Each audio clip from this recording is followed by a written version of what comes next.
दिल्ली के कथित शराब घोटाले में राउज एवेन्यू कोर्ट ने अरविंद केजरीवाल की कस्टडी को 1 अप्रैल तक बढ़ा दिया है। ईडी ने 7 दिन की रिमांड मांगी थी, लेकिन कोर्ट ने सिर्फ 5 दिन की रिमांड दी। राउज एवेन्यू कोर्ट में सुनवाई के दौरान दोनों पक्षों की तरफ से जोरदार दलीलें दी गईं। अरविंद केजरीवाल ने खचाखच भरी अदालत में अपना पक्ष खुद रखा। कोर्टरूम में केजरीवाल ने खुद को बेकसूर बताते हुए ईडी के वकील एएसजी एसवी राजू से क्या बहस की, जिरा के दौरान मनीष सिसोदिया का जिक्र क्यों आया, केजरीवाल ने बीजेपी पर क्या आरोप लगाए।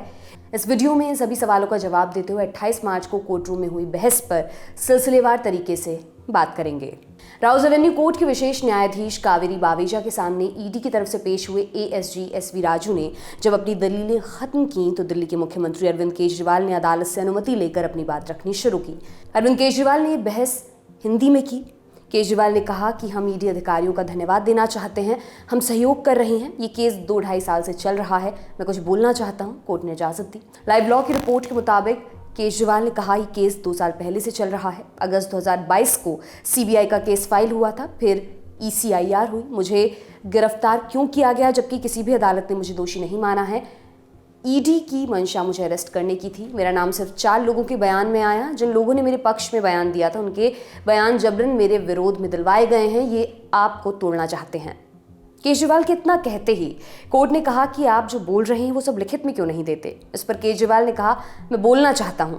अरविंद केजरीवाल ने कोर्ट में मनीष सिसोदिया के पूर्व पीए सी अरविंद के बयान को खारिज करते हुए कहा मेरा नाम 4 जगह आया, एक है सी अरविंद। उन्होंने कहा कि उन्होंने मेरी मौजूदगी में कुछ दस्तावेज सिसोदिया को दिए। मेरे घर हर रोज़ विधायक आते हैं, वो आपस में खुसर फुसर करते हैं, दस्तावेज देते हैं। क्या स्टेटमेंट एक सिटिंग सीएम को गिरफ्तार करने के लिए काफ़ी है?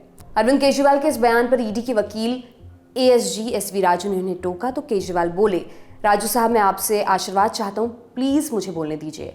इस पर कोर्ट ने उन्हें टोकते हुए कहा कि अब हम आपको 5 मिनट से ज़्यादा बोलने नहीं देंगे, आप अपनी बात जल्द ख़त्म करिए। इसके बाद केजरीवाल ने मंगूटा श्रीनिवासलू का जिक्र किया और बोले वो ट्रस्ट खोलने के लिए ज़मीन की बात करने के लिए मेरे घर आए थे। हमने कहा आप प्रस्ताव दीजिए, हम एलजी को देंगे। फिर ईडी ने श्रीनिवासलू के घर पर छापा मारा। जब उनका बेटा गिरफ्तार हुआ तो बात खत्म हो गई। जब श्रीनिवासलू अपना बयान बदलते हैं तो उन्हें जमानत मिल जाती है। ईडी का मकसद हमें फंसाना है। इसके बाद केजरीवाल ने मंगूटा श्रीनिवासलू के बेटे राघव मंगूटा के 7 बयानों का जिक्र भी किया। केजरीवाल बोले राघव मंगूटा के 7 बयान हैं, उनमें से 6 में मेरा नाम नहीं है। 7वें में जब वह मेरे खिलाफ बयान देते हैं तो उन्हें जमानत मिल जाती है। शराब घोटाले का पैसा कहाँ है? 100 करोड़ रुपए का आरोप लगाया जा रहा है। जस्टिस संजीव खन्ना का एक आदेश है जिसमें कहा गया कि ये संदिग्ध है। शरद रेड्डी के 9 में से 8 बयानों में मेरे खिलाफ रिश्वत की बात नहीं है, लेकिन 9वें बयान में जैसे ही वो मेरे खिलाफ बोलते हैं तो उन्हें जमानत मिल जाती है।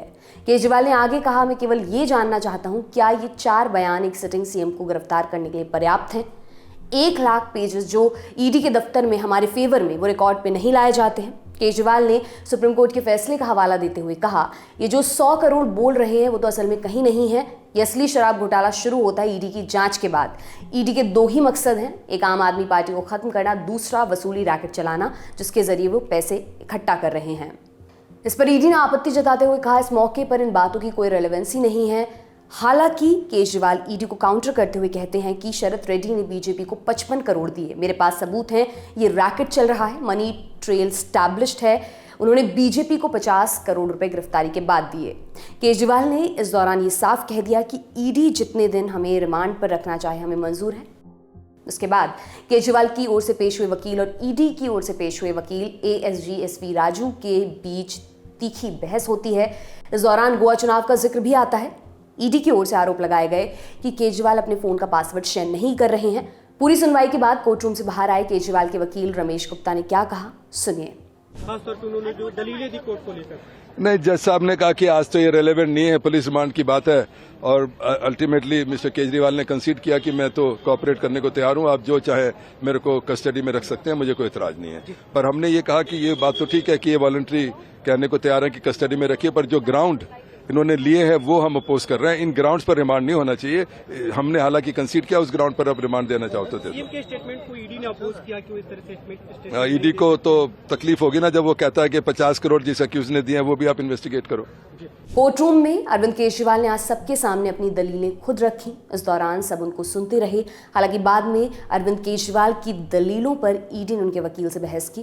राउज एवेन्यू कोर्ट में सुनवाई के दौरान अरविंद केजरीवाल की पत्नी सुनीता केजरीवाल, दिल्ली सरकार में मंत्री सौरभ भारद्वाज और आतिशी मौजूद रहे। फिलहाल दिल्ली के कथित शराब घोटाले मामले में कोर्ट ने केजरीवाल को 5 दिनों की ईडी रिमांड में भेज दिया है। कोर्ट रूम में जिस तरह आज अरविंद केजरीवाल ने जिरह की, इस पर आपका क्या कहना है, हमें कमेंट बॉक्स में जरूर बताइए। आपके लिए तमाम जानकारी जुटाई थी हमारी साथी सुप्रिया ने। मैं हूं दिव्यांशी सुमराव। आप देखते रहिए दी लल्लन टॉप। बहुत बहुत शुक्रिया।